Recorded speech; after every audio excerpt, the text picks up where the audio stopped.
നമുക്ക് വേദയുടെയും വിക്രത്തിന്റെയും ഇന്നത്തെ നല്ലൊരു കഥ കേട്ടാലോ? അങ്ങനെ ഇന്നത്തെ കഥയില് ശ്രീനിവാസനോട് ശ്രുതി ചോദിച്ചു, അല്ല ശ്രീനേട്ട ആരാ വിളിച്ചെന്ന് ചോദിക്കുകയാണ്. അതെ, എനിക്കെതിരെ പുതിയ കേസ് വന്നിരിക്കുന്നു പറയാണ്. പുതിയ കേസോ? ആരാ എന്റെ പിന്നില്? വേദയാണ്. അതെ, എന്റെ സ്ഥാനാർത്ഥിത്വം റദ്ദാക്കണമെന്ന് പറഞ്ഞുകൊണ്ട്. അത് കേട്ട് കഴിഞ്ഞപ്പം ഒരു നിമിഷം ആലോചിച്ചിട്ട് സുധ പറഞ്ഞു, അല്ല അതാ അവൾക്കിത് എന്തിന്റെ കേടാ? മുമ്പും അവളോട് പറഞ്ഞില്ലേ ശ്രീനിയേട്ടനെതിരെ നിൽക്കില്ലെന്ന്? അതൊക്കെ പറഞ്ഞിട്ടുള്ളതാ. ആ വിക്രത്തിനെ വിളിച്ചു വരുത്തി വിക്രത്തിനോടും പറഞ്ഞു വിട്ടല്ലേ കാര്യങ്ങളൊക്കെ. എന്നിട്ടും അവൾ പിന്മാറാനായിട്ട് ഉദ്ദേശമില്ലല്ലേന്ന് ചോദിച്ചു. ശ്രീനിവാസൻ പറഞ്ഞു, അതെ, എന്നെ തോൽപ്പിക്കാനാണ് അവളുടെ ഭാവം. ഇത് പക്ഷേങ്കില് ഇങ്ങനെയൊന്നും കേസ് കൊടുത്തോർത്തോണ്ട് എന്നെ സ്ഥാനാർത്ഥിത്വം ഒന്നും റദ്ദാക്കാൻ പോകുന്നില്ല. പക്ഷെ ഇതുവഴി നേട്ടമുണ്ടാക്കാൻ പറ്റും. കാരണം എനിക്ക് കിട്ടേണ്ട വോട്ടുകളൊക്കെ മറിക്കാണ്ട് പറ്റും. എന്നെ തോൽപ്പിക്കാൻ സാധിക്കുമെന്ന് പറയണം. ഇത് കേട്ടപ്പം ഒരു നിമിഷം ആലോചിച്ചിട്ട് സുധ പറഞ്ഞു, അങ്ങനെയാണെങ്കിൽ എന്ത് ചെയ്യാൻ പറ്റും? അതെ, ഞാൻ അവളെ ഒന്ന് വിളിക്കാൻ പോവാ. വേദേ, ശ്രീനേട്ട അതിപ്പോ വേണ്ടാന്ന് പറയണം. അതെന്താ? വേദ ഇപ്പൊ വിളിക്കേണ്ട കാര്യമില്ല. ശ്രീനേട്ട ആദ്യം വേറെ വക്കീലിനെ വിളിക്കാൻ പറയാണ്. അതെന്താ സുധ നീ അങ്ങനെ പറഞ്ഞേ? അല്ല, ഞാൻ നോക്കിയിട്ട് വക്കീലിനെ വിളിച്ചിട്ടേ കാര്യമുള്ളൂ. ഇതിപ്പോ അവള് മനഃപൂർവ്വം കെട്ടിച്ചമച്ചുണ്ടാക്കുന്ന ഒരു കഥയാണെന്ന് നമുക്ക് വരുത്തി തീർക്കാൻ പറ്റും. മനഃപൂർവ്വം വ്യക്തിഹത്യ ചെയ്ത വോട്ടുകളൊക്കെ മറിക്കാനിട്ട് കൊടുത്ത പരാതിയാണെന്ന് നമുക്ക് തെളിയിക്കണമെന്ന് പറയാണ്. അത് കേട്ടപ്പോൾ ശ്രീനിവാസൻ പറഞ്ഞു, അത് നല്ലൊരു കാര്യം. ഒരു കാര്യം ചെയ്യാം, ആ രാമകൃഷ്ണൻ വക്കീലിനെ വിളിക്കുക. വക്കീലിനെ വിളിച്ചിട്ട് കാര്യങ്ങളൊക്കെ സംസാരിക്കാൻ പറഞ്ഞു. അപ്പോഴേക്ക് ശ്രീനിവാസൻ പറഞ്ഞു, അതെ, ഒരു കാര്യം കൂടെ ഉണ്ടെന്ന് പറയാം. എന്ത്? പുളിക്കനെ വിളിക്കുകയാണ്. പുളിക്കൻ വന്നു കഴിഞ്ഞപ്പോഴത്തേനും പുളിക്കനോട് പറഞ്ഞു, എടാ ആ വിക്രത്തെ ഇങ്ങോട്ടേക്ക് വിളിക്കാൻ പറഞ്ഞു. ആ സമയം സുധ പറഞ്ഞു, എന്താ ശ്രീനേട്ടത്? ഇന്ന് വിക്രത്തിന്റെ വീട്ടിൽ അയ്യപ്പൻ വിളക്കോ മറ്റോ അല്ലേ? അപ്പൊ പിന്നെ അവനെ വിളിച്ച് ശല്യം ചെയ്യേണ്ട കാര്യമില്ലല്ലോ. അവൻ മലയ്ക്ക് പോയിട്ട് വരട്ടെ, അതിനുശേഷം എന്താന്ന് വെച്ചാൽ നമുക്കൊരു കാര്യം തീരുമാനിക്കാന്നൊക്കെ പറഞ്ഞു.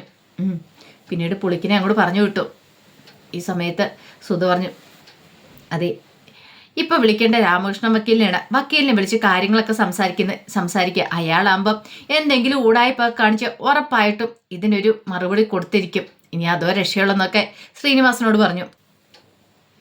കുറച്ച് കഴിഞ്ഞപ്പോഴത്തേനും വേദ വീട്ടിലേക്ക് വരുവാണ്. വരുന്ന വഴിക്ക് ശ്രീകാന്ത് കാറിലിരിക്കുന്നുണ്ടായിരുന്നു. അങ്ങനെ വേദയെ കണ്ടു കഴിഞ്ഞപ്പോഴത്തേനും ശ്രീകാന്ത് വിളിച്ചു. ഹലോ എന്ന് പറഞ്ഞ് വിളിക്കുകയാണ്. വേദ ഞെട്ടലോടുകൂടി തിരിഞ്ഞു നോക്കി ശ്രീകാന്തിനെ കണ്ടു. എന്താ വേദ, നീ ഒന്നും ഞെട്ടിയില്ലോ എന്ന് പറയാണ്.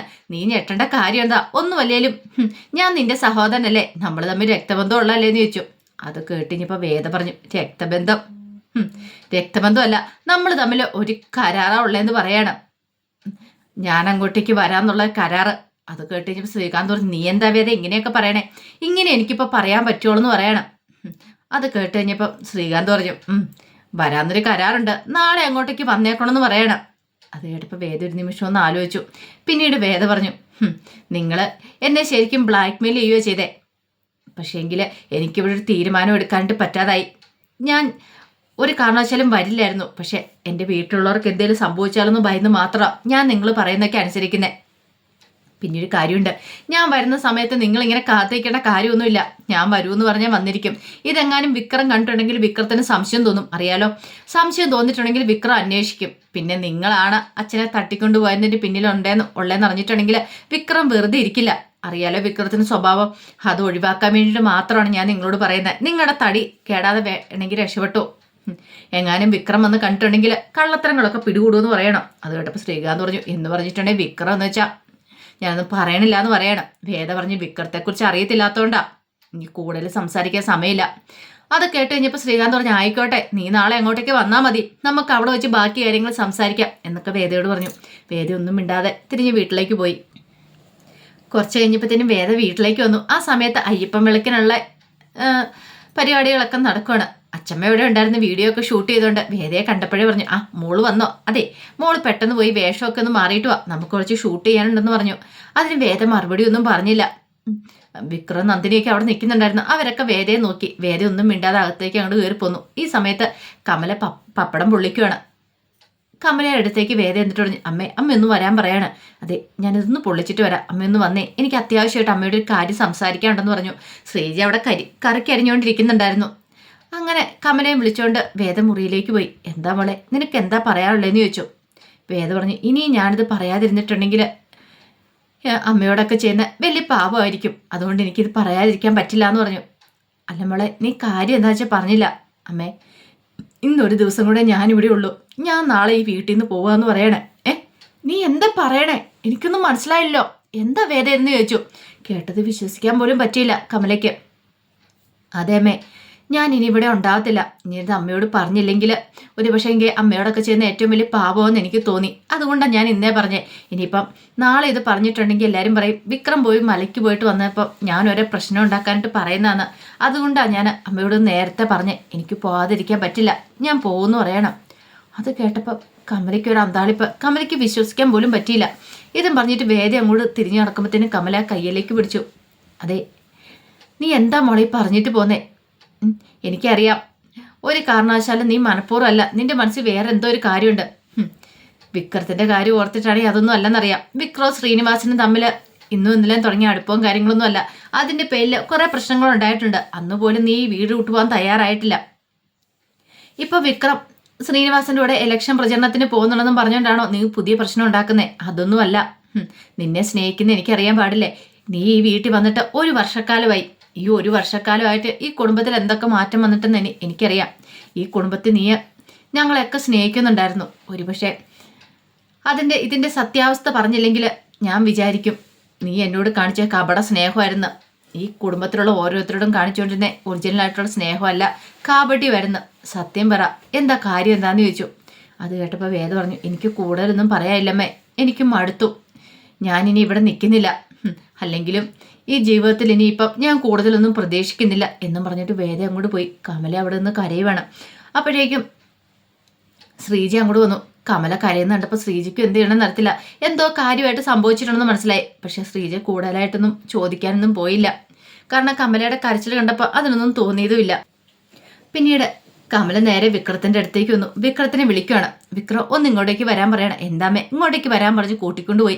അപ്പം നന്ദിനി നോക്കി എന്തോ ഗൂഢാലോചനയാണല്ലോ എന്ന് മനസ്സിലായി. അങ്ങനെ വിക്രത്തെ മുറിയിലേക്ക് കൊണ്ടുപോയിട്ട് കമല ചോദിച്ചു, എന്താ വിക്രം, നീയും വേദയും തമ്മിൽ എന്തെങ്കിലും പ്രശ്നമുണ്ടോ? എന്ത് പ്രശ്നം? ഞങ്ങൾ തമ്മിലൊരു പ്രശ്നമില്ലമ്മേ. അല്ല, നീ ആ ശ്രീനിവാസന്റെ കൂടെ നടക്കുന്ന വേദയ്ക്ക് ഒട്ടും അങ്ങോട്ട് ഇഷ്ടപ്പെടുന്നില്ല എന്ന് പറഞ്ഞു. അതാണോ അമ്മേ കാര്യം? അമ്മ അന്നും കാര്യമായിട്ട് എടുക്കണ്ട. എടാ അതല്ല, അത് ശരിയായ കാര്യമെന്ന് എനിക്ക് തോന്നുന്നുണ്ടോ? നീ എന്തിനാ വേദയ്ക്ക് ഇഷ്ടമില്ലാഞ്ഞിട്ട് വീണ്ടും ആ ശ്രീനിവാസന്റെ പിന്നാലെ നടക്കുന്നേ? അത് വേദയ്ക്ക് ഒട്ടും ഇഷ്ടമില്ല. കണ്ടില്ലേ, അവൾ 2 ദിവസമായിട്ട് അവളുടെ മുഖമൊക്കെ ആകെപ്പാടെ മാറിയിരിക്കുന്നേ. എൻ്റെ അമ്മേ, അതൊക്കെ ഞാൻ മാറ്റിയെടുത്തോളാം. ഞാനൊന്ന് മലയ്ക്ക് പോയിട്ട് വരട്ടെ. അപ്പോഴേക്കും കമല പറഞ്ഞു, പക്ഷെ അതുവരെ എന്താമ്മേ അമ്മ പറയാമെന്നേ? ഒന്നുമില്ലാന്ന് പറഞ്ഞു. അല്ല, അമ്മയ്ക്ക് എന്തോ ഒരു കാര്യം പറയാനുണ്ട്. ഒന്നുമില്ലടാ.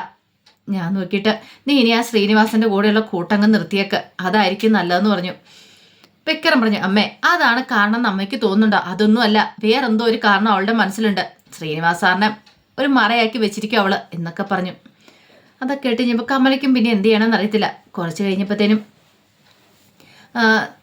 കുറെ പലഹാരങ്ങളും കാര്യങ്ങളും ഒക്കെ പാക്ക് ചെയ്ത് വെച്ചുകൊണ്ടിരിക്കുകയാണ് ശ്രീജ. അവിടേക്ക് നന്ദിനി വന്നു. നന്ദിനി വന്ന് ശ്രീജയോട് ചോദിച്ചു, ഫാക്ടറി അടയ്ക്കാറായോ ശ്രീജ അടുത്തേന്ന് ചോദിച്ചു. നന്ദിനി, നീ വെറുതെ കളിയാക്കുമൊന്നും വേണ്ട ഫാക്ടറി എന്ന് പറഞ്ഞിട്ട്. അയ്യോ, ഞാൻ കളിയാക്കിയതല്ല ശ്രീജ അടുത്തി. പിന്നെയോ? അല്ല, ഒന്നുമല്ലേലും ഇതൊരു ചെറിയ കുടിൽ വ്യവസായമല്ലേ, ഇവിടെ ഇത്ര കാര്യങ്ങളൊക്കെ ഇല്ലേ, അപ്പോൾ ഒരു ചെറിയ ഫാക്ടറി തന്നെയല്ലേ? അത് കേട്ടപ്പം ശ്രീജ പറഞ്ഞു, അതെ അതെ, നീ നന്നായിട്ട് തള്ളിക്കോളാൻ പറയാണ്. അത് കേട്ടപ്പം നന്ദിനി പറഞ്ഞു, അയ്യോ ഞാൻ തള്ളി മറിക്കുന്നൊന്നല്ല, ഇപ്പം ഞാനേ ഒരു കാര്യം പറയാൻ വേണ്ടി വന്നാന്ന് പറയാണ്. അത് കേട്ടപ്പം ശ്രീജ ചോദിച്ചു, എന്ത് കാര്യം? അല്ല, ഒരു കാര്യേ, ഇപ്പം ഈ ശ്രീജേച്ചിക്കാണെങ്കിലും ഈ ഫാക്ടറി ഒക്കെ തുടങ്ങാനായിട്ടും പിന്നെ വിശ്വാടിന് ജോലിയുടെ കാര്യത്തിന് വേണ്ടിയിട്ടും പിന്നെ അതുമാത്രമല്ല ഞങ്ങളുടെ ചിട്ടിപ്പണമൊക്കെ നഷ്ടപ്പെട്ട് കഴിഞ്ഞ സമയത്ത് അതൊക്കെ വീണ്ടെടുത്ത് കിടക്കാൻ മുന്നിട്ട് ഇറങ്ങിയ ആൾ ആരാ? വേദയല്ലേന്ന് ചോദിച്ചു. അതെ വേദയാണ്. ആ വേദയോട് നിനക്ക് ശത്രുതയല്ലേന്ന് ചോദിച്ചു. അയ്യോ അങ്ങനെയൊന്നുമില്ല ശ്രീജേർത്തി, അതൊക്കെ മുമ്പ്, പക്ഷെ ഇപ്പോഴങ്ങനെയൊന്നും ഇല്ല. പിന്നെയോ? ഇപ്പം ഞാൻ വേറൊരു കാര്യം പറയാൻ വേണ്ടി വന്നാ. ശ്രീജേർത്തി എന്താന്ന് ചോദിക്കുക. നന്ദിനി, ഞാൻ ചോദിച്ചില്ലേലും നീ ആ കാര്യം പറയൂന്നറിയാം, നീ കാര്യം എന്താ വെച്ചാൽ പറ. അത് പിന്നെ ശ്രീജേർത്തി ഉണ്ടല്ലോ, ഇപ്പം ഈ വേദയ്ക്ക് എന്തോ ഒരു പ്രശ്നമുണ്ട്. 2-3 ദിവസമായിട്ട് മാറിയിരുന്ന് കരയുന്ന കാണാം. ആരോടും കൂടുതൽ സംസാരവും കളിയും ചിരിയൊന്നുമില്ല.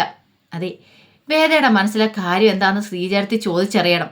ഓഹോ, എന്നിട്ട് നമുക്കതിൻ്റെ ഒരു പരിഹാരം കാണണം. കാര്യം പറഞ്ഞാൽ വേദയോട് എനിക്ക് ചെറിയ കുശുമ്പും കാര്യങ്ങളൊക്കെ തോന്നിയിട്ടുണ്ട്. പക്ഷെ അവൾക്കൊരു ആപത്ത് വന്നിട്ടുണ്ടെങ്കിൽ കണ്ടു നിൽക്കാനായിട്ട് എന്നെ കൊണ്ട് പറ്റില്ല. അതാ ഞാൻ പറഞ്ഞ എന്തോ കാര്യമായിട്ട് പ്രശ്നമുണ്ട്. അത് കേട്ടതും ശ്രീജ പറഞ്ഞു, നിന്റെ ഈ അടോ അഭ്യാസമൊക്കെ നിന്റെ മനസ്സിൽ വെച്ചാൽ മതി നന്ദിനി. കഴിഞ്ഞ ദിവസം കൂടെ അല്ലേ വേദയെ നീ കളിയാക്കിയത്. ഇപ്പം നീ പുതിയ അടവും അഭ്യാസമായിട്ട് ഇറങ്ങിയിരിക്കുമല്ലേ, അതൊന്നും എന്താണെങ്കിലും നടക്കാൻ പോകുന്നില്ല. നിന്റെ മനസ്സിലിരിപ്പ് അങ്ങോട്ട് അവിടെ വെച്ചാൽ മതി എന്ന് പറഞ്ഞു. അയ്യോ ശ്രീജേടത്തി, സത്യമായിട്ടും പിന്നെ സത്യമായിട്ടും കാര്യം എന്താന്ന് ചുഴിഞ്ഞ് ഞാൻ പോയി അറിയണം, എന്നിട്ട് പാര പണിയാനല്ലേ, അതിൻ്റെ ആവശ്യമില്ലാന്ന് പറഞ്ഞ് ശ്രീജ അങ്ങോട്ട് ഇറങ്ങിപ്പോയി. നന്ദിനി പറഞ്ഞു, ശ്രീജേടത്തി ഞാൻ പറഞ്ഞൊന്ന് വിശ്വസിക്കാൻ പറഞ്ഞു. പിന്നെ വിശ്വസിക്കാൻ അത് ഞാനല്ലായിരിക്കണം എന്ന് പറഞ്ഞിട്ട് ശ്രീജ മൈൻഡ് ചെയ്യാതെ അങ്ങോട്ടേക്ക് പോയി. കുറച്ച് കഴിഞ്ഞപ്പോൾ വേദ സങ്കടപ്പെട്ട് മുറിയിലിരിക്കുകയാണ്. ആ സമയം ശ്രീജ അങ്ങോട്ട് വന്നു. ശ്രീജ വന്നിട്ട് എന്താ വേദ ഇത്, എനിക്കറിയാം നിന്റെ മനസ്സിൽ കുറെ പ്രശ്നങ്ങളൊക്കെ ഉണ്ടെന്ന് എന്ന് പറഞ്ഞുകൊണ്ട് കയ്യിരുന്ന ചായ അങ്ങോട്ട് കൊടുത്തു. ഇത് കുടിക്കാനൊക്കെ പറയാണ്. വേദയ്ക്ക് പക്ഷെ ഭയങ്കര വിഷമമായിരുന്നു. നീ സങ്കടപ്പെട്ട് കരയൊന്നും വേണ്ട, ഞങ്ങളൊക്കെ ഇല്ലേ നിന്റെ കൂടെ, നിനക്ക് എന്തെങ്കിലും ഒരു പ്രശ്നം ഉണ്ടായിട്ടുണ്ടെങ്കിൽ അത് ഞങ്ങളും കൂടെ ഏറ്റെടുക്കില്ലേ. എനിക്കറിയാം ഇപ്പം നിന്റെ പ്രശ്നത്തിന് ഞങ്ങൾക്കൊരു പരിഹാരം കാണാൻ പറ്റുന്നില്ലല്ലേ. അത് കേട്ടപ്പോൾ വേദയൊന്നും മിണ്ടിയില്ല. നീ വിഷമിക്കണ്ട, ആ ശ്രീനിവാസനുമായിട്ടുള്ള വിക്രത്തിൻ്റെ കൂട്ടാണ് നിന്റെ പ്രശ്നം എന്ന് എനിക്കറിയാം. പക്ഷേ വേദയുടെ മനസ്സൊരുക്കുവാണ്. പാവം പിടിച്ച ശ്രീചേട്ടത്തിക്കൊന്നും അറിയത്തില്ല കാര്യം എന്താന്നുള്ള കാര്യം. താൻ ഒരു ദിവസം കൂടി ഇവിടെ കാണുള്ളൂ ഉള്ളത്. അതൊക്കെ ഓർത്തപ്പോൾ വേദയ്ക്ക് നല്ല സങ്കടമായിരുന്നു. നീ വിഷമിക്കേണ്ട വേദ, എല്ലാ കാര്യങ്ങളും ശരിയാവും. വിക്രം മലയ്ക്കൊന്ന് പോയിട്ട് വന്നോട്ടെ, അവനോട് കാര്യങ്ങളൊക്കെ പറയാം നമുക്ക്, അവൻ്റെ മനസ്സ് മാറാം. അല്ലെങ്കിൽ നമുക്കൊരു കാര്യം ചെയ്യാം, ശ്രീനിവാസനെ എല്ലാവർക്കും കൂടെ പോയി കണ്ടാലോ, അയാളുടെ കാര്യങ്ങളൊക്കെ തുറന്ന് സംസാരിക്കാം. വിക്രത്തിന് ഇനിയിപ്പോൾ അയാളുടെ കൂട്ടുകെട്ടിലേക്ക് പിടിച്ചിടില്ലെന്നൊക്കെ പറയാം. അത് പോരെ നിനക്ക് എന്നൊക്കെ ചോദിക്കുകയാണ്. പക്ഷെ അതിന് വേദ ഉത്തരവൊന്നും പറഞ്ഞില്ല. വേദ ശ്രീജ കെട്ടിപ്പിടിച്ച് കരയുവാണ്. പെട്ടെന്ന് ശ്രീജ ചോദിച്ചു, എന്താ മോളെ നീ എന്തിനാ ഇങ്ങനെ കരയണേന്നൊക്കെ ചോദിക്കുക. പക്ഷെ വേദ കരച്ചിൽ നിർത്തുന്നേ ഉണ്ടായിരുന്നില്ല. ശ്രീജ വേദയെ ആശ്വസിപ്പിച്ചു. ആ സമയത്താണ് അച്ചമ്മ അങ്ങോട്ട് വരുന്നത്. പെട്ടെന്ന് ശ്രീജ പറഞ്ഞു, ദേ വേദ അച്ചമ്മയെന്ന് പറയണം. വേദ പെട്ടെന്ന് കണ്ണൊക്കെ തുടച്ചു. ആഹാ, ഇതെന്താ എൻ്റെ കുട്ടി ഇരുന്ന് കരയുവാണോ എന്ന് ചോദിച്ചു. ഈ സമയത്ത് എല്ലാ പെണ്ണുങ്ങളൊക്കെ ഇങ്ങനെ കരയണ, കാരണം ഭർത്താക്കന്മാരുടെ മലയ്ക്ക് പോകുന്ന സമയത്ത് കരയുന്ന, അപ്പം സങ്കടം കൊണ്ട് കരയുന്നതായിരിക്കില്ലേ. എൻ്റെ അച്ഛനൊക്കെ മലയ്ക്ക് പോകുന്ന സമയത്ത് അമ്മ കരഞ്ഞ് ഞാൻ കാണാറുണ്ട്. കാര്യം എന്താണെന്നറിയാമോ, അന്നത്തെ കാലത്ത് കല്ലും മുള്ളും ഒക്കെ ചവിട്ടി, അതായത് മഞ്ഞും വെയിലും എല്ലാം കൊണ്ടുവേണം മലയ്ക്ക് പോകാനായിട്ട്, കാടും മേടും ഒക്കെ താണ്ടി വേണം പോകാനായിട്ട്. പക്ഷേ അന്നത്തെ പോലെ ഒന്നും അല്ലല്ലോ ഇന്നത്തെ പോക്ക്. അന്നൊക്കെ പോയിട്ടുണ്ടെങ്കിൽ നടന്നു വേണം പോകാനായിട്ട് കാനന പാതയിലൂടെ. പക്ഷെ ഇന്നങ്ങനെയൊന്നുമല്ല, അവിടെയൊക്കെ കോൺക്രീറ്റ് ചെയ്തു. പോരാത്തതിന് പറ്റില്ലെങ്കിൽ പറഞ്ഞാൽ മതി, നമ്മളെ തോളിലേറ്റിക്കൊണ്ട് പോകും, മുകളിലെത്തിക്കും. അതിനുള്ള സൗകര്യങ്ങൾ വരെ ഇന്നുണ്ട്. പമ്പ വരെ വണ്ടിയൊക്കെ ചെല്ലും, എല്ലാ കാര്യങ്ങളും ഉണ്ടല്ലോ. പിന്നെ എന്തിനാ വേദ നീ ഭയക്കണ, പേടിക്കേണ്ട കാര്യമൊന്നുമില്ല. സങ്കടപ്പെടാതെ കുട്ടി പെട്ടെന്ന് പോയി കുളി കഴിഞ്ഞിട്ട് വാ എന്ന് പറഞ്ഞു. ഒടുവിൽ വേദ പറഞ്ഞു, ഞാൻ കുളിച്ചിട്ട് വരാമെന്ന് പറഞ്ഞിട്ട് വേദ അങ്ങോട്ട് അകത്തേക്ക് കയറിപ്പോയി. അങ്ങനെ കുറേ സമയം കഴിഞ്ഞ് കഴിഞ്ഞപ്പോഴത്തേനും അയ്യപ്പൻ വിളക്ക് കൊളുത്താനുള്ള സമയമൊക്കെ ആയി. അങ്ങനെ തിരുമേനി വന്നിട്ട് അയ്യപ്പൻ വിളക്ക് കൊളുത്താൻ തുടങ്ങി. അപ്പോഴേക്കും വിക്രത്തോട് വിക്രസ്വാമി ഇങ്ങ് നീങ്ങിയിരിക്കാൻ പറയാണ്. അങ്ങനെ വിക്രം അങ്ങോട്ട് നീങ്ങിയിരുന്നു. ആ സമയത്ത് തിരുമേനി ചോദിച്ചു, ഇനിയിപ്പോൾ ആരെങ്കിലും വരാനുണ്ടോ, എല്ലാവരും എത്തിയോന്ന് ചോദിച്ചു. ആ സമയം ഇങ്ങനെ നോക്കിക്കഴിഞ്ഞപ്പോഴത്തേനും കമൽ നോക്കിക്കഴിഞ്ഞപ്പോൾ വേദയെ മാത്രം കാണുന്നില്ല. മോളെ വേദയെന്ന് വിളിച്ചുകൊണ്ട് അകത്തേക്ക് നോക്കി വിളിക്കുവാണ്. അപ്പോഴേക്കും വേദ അകത്തുനിന്ന് ഇങ്ങോട്ട് പുറത്തേക്ക് ഇറങ്ങി വരിക. അപ്പോൾ അതിൻ്റെ വിശേഷങ്ങളൊക്കെയാണ് കാണുന്നത്. ഇതിൻ്റെ ബാക്കി വിശേഷങ്ങളുമായിട്ട് വൈകുന്നേരത്തെ പ്രമോയി വരാട്ടോ. ഒരിക്കൽ കൂടി എല്ലാവർക്കും ശുഭദിനം നേർന്നുകൊണ്ട് നിർത്തുന്നു. നന്ദി.